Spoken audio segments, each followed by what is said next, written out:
ರಾಜ್ಯದಲ್ಲಿ ಆರ್ಎಸ್ಎಸ್ ಸಮರ ತಾರಕಕ್ಕೇರಿದೆ. ಸಂಘದ ವಿರುದ್ಧ ಸಮರ ಸಾರಿರೋ ಪ್ರಿಯಾಂಕ್ ಖರ್ಗೆ ಕ್ಷೇತ್ರ ಚಿತ್ತಾಪುರದಲ್ಲೇ ಪಥಸಂಚಲನ ಮಾಡೋದಕ್ಕೆ ಆರ್ಎಸ್ಎಸ್ ನಿರ್ಧರಿಸಿದೆ. ಇದೀಗ ಭೀಮ್ ಆರ್ಮಿ ಕೂಡ ತೋಳೇರಿಸಿಕೊಂಡು ನಿಂತಿದೆ.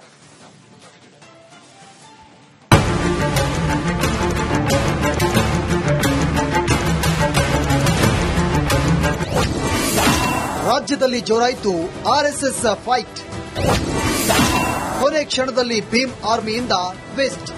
ಚಿತ್ತಾಪುರ ಪಥಸಂಚಲನ ಸಂಘರ್ಷ ತಾರಕಕ್ಕೇರಿದೆ. ಪರೇಡ್ ಫೈಟ್ ಕ್ಷಣ ಕ್ಷಣಕ್ಕೂ ಹೊಸ ತಿರುವು ಪಡಿತಾ ಇದೆ. ಇದೀಗ ಭೀಮ್ ಆರ್ಮಿಯವರು ಹೊಸ ವರಸೆ ಶುರು ಮಾಡಿದ್ದಾರೆ. ಹೈಕೋರ್ಟ್ ಆದೇಶ ಮೊದಲೇ ಹೊಸ ಬೇಡಿಕೆ ಇಟ್ಟಿದ್ದಾರೆ.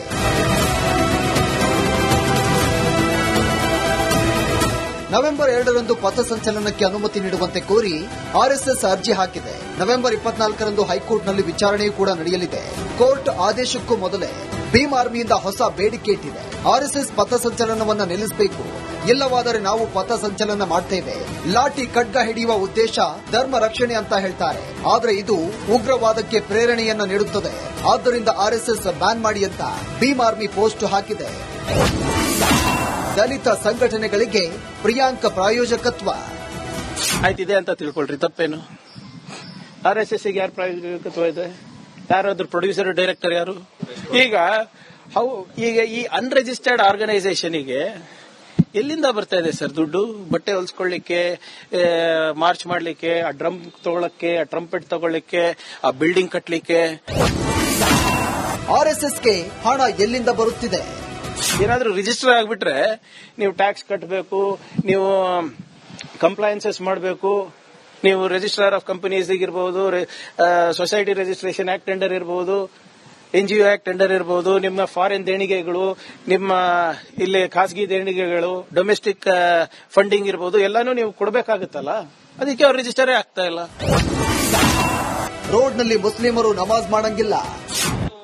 ಯಾರೇ ಇರ್ಬೋದ್ರಿ ಸರ್, ಮುಸ್ಲಿಮ್ಸ್ ಎಕ್ಸಾಕ್ಟ್ಲಿ ಅವರು ಮಾಡಂಗಿಲ್ಲ, ಯಾರು ಮಾಡಂಗಿಲ್ಲ.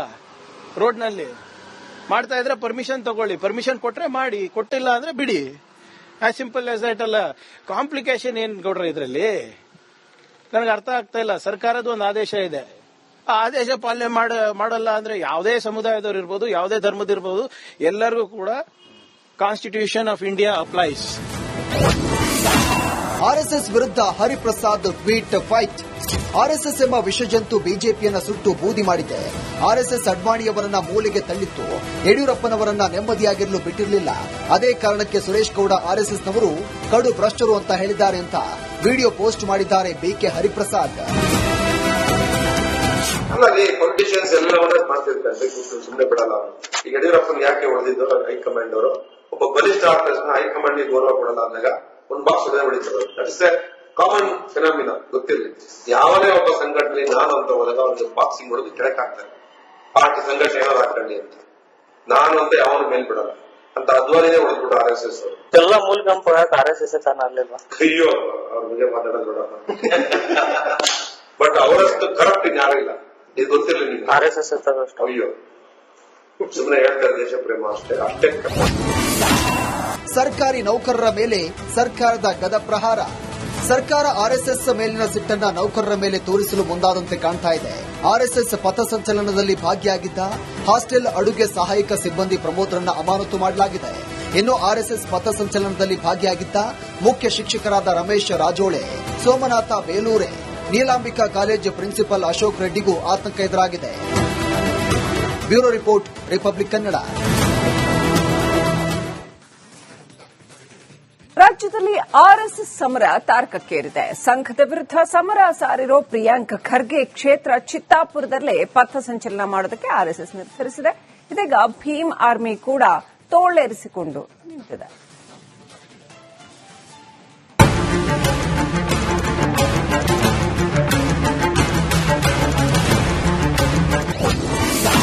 ರಾಜ್ಯದಲ್ಲಿ ಜೋರಾಯಿತು ಆರ್ಎಸ್ಎಸ್ ಫೈಟ್. ಕೊನೆ ಕ್ಷಣದಲ್ಲಿ ಭೀಮ್ ಆರ್ಮಿಯಿಂದ ಟ್ವಿಸ್ಟ್. ಚಿತ್ತಾಪುರ ಪಥಸಂಚಲನ ಸಂಘರ್ಷ ತಾರಕಕ್ಕೇರಿದೆ. ಪರೇಡ್ ಫೈಟ್ ಕ್ಷಣ ಕ್ಷಣಕ್ಕೂ ಹೊಸ ತಿರುವು ಪಡಿತಾ ಇದೆ. ಇದೀಗ ಭೀಮ್ ಆರ್ಮಿಯವರು ಹೊಸ ವರಸೆ ಶುರು ಮಾಡಿದ್ದಾರೆ. ಹೈಕೋರ್ಟ್ ಆದೇಶ ಮೊದಲೇ ಹೊಸ ಬೇಡಿಕೆ ಇಟ್ಟಿದ್ದಾರೆ.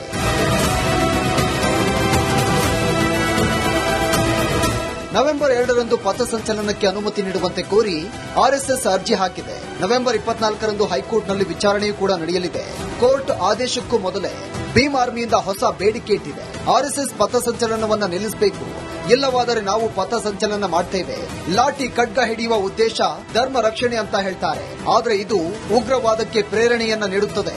ಆದ್ದರಿಂದ ಆರ್ಎಸ್ಎಸ್ ಬ್ಯಾನ್ ಮಾಡಿ ಅಂತ ಭೀಮ್ ಆರ್ಮಿ ಪೋಸ್ಟ್ ಹಾಕಿದೆ. ದಲಿತ ಸಂಘಟನೆಗಳಿಗೆ ಪ್ರಿಯಾಂಕ ಪ್ರಾಯೋಜಕತ್ವ. ಆಯ್ತಿದೆ ಅಂತ ತಿಳ್ಕೊಳ್ರಿ, ತಪ್ಪೇನು? RSS ಗೆ ಯಾರು ಪ್ರಾಯೋಜಕತ್ವ ಇದೆ?